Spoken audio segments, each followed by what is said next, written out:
Injection molding is the most common method of producing parts out of plastic material. The process involves injecting molten plastic at high pressure into a mold shaped in the form of a part. Once this plastic cools and solidifies, the mold opens and the part is ejected.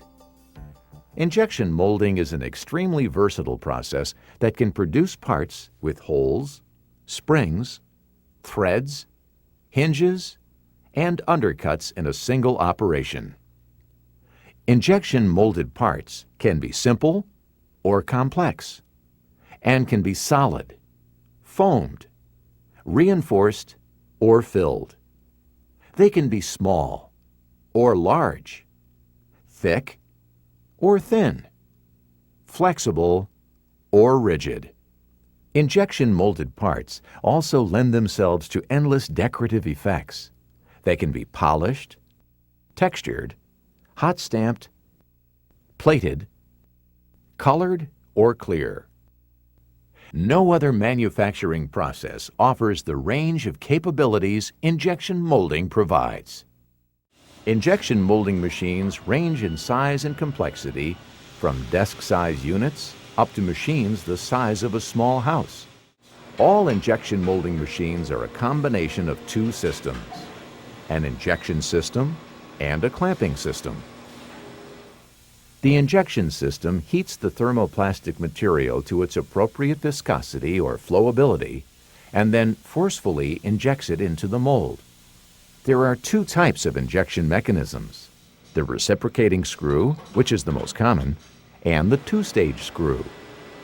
The main parts of the reciprocating screw injection system are the hopper, a reciprocating screw inside an externally heated injection barrel, a hydraulic motor, and an injection cylinder.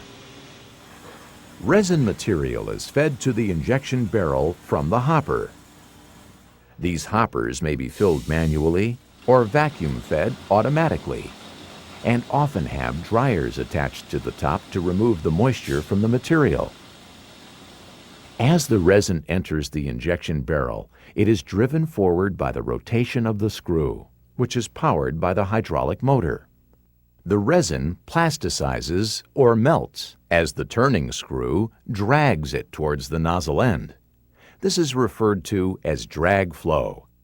Drag flow causes the polymer molecules to slide over each other, creating frictional heat, which melts the material.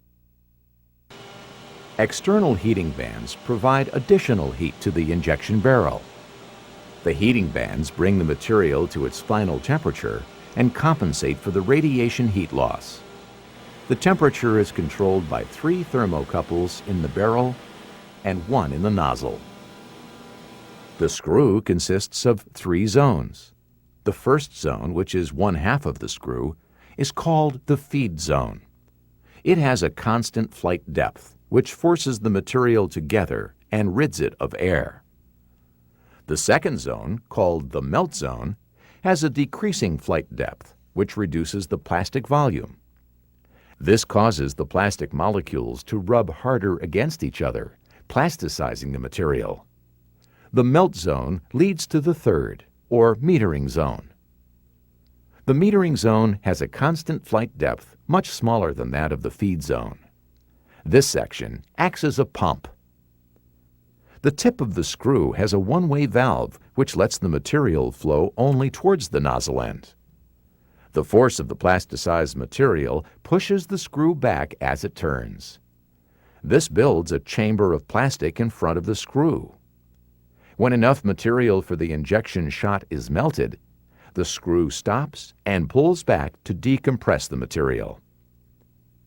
For injecting the material, the one-way valve closes as the screw is hydraulically pushed forward by the injection cylinder. This sends the molten material through the injection unit's nozzle and into the injection mold. The primary speed and the injection pressure, called the packing pressure, is high, usually around 20,000 psi, but sometimes reaching up to 30,000 psi or higher. A secondary lower pressure is applied shortly after the initial injection. At the time of injection, the material's temperature ranges from approximately 320 to 600 degrees Fahrenheit, or 160 to 320 degrees Celsius. Once the plastic solidifies, no more pressure can be exerted upon it in the mold. The reciprocating screw then begins to rotate again, melting material for the next shot.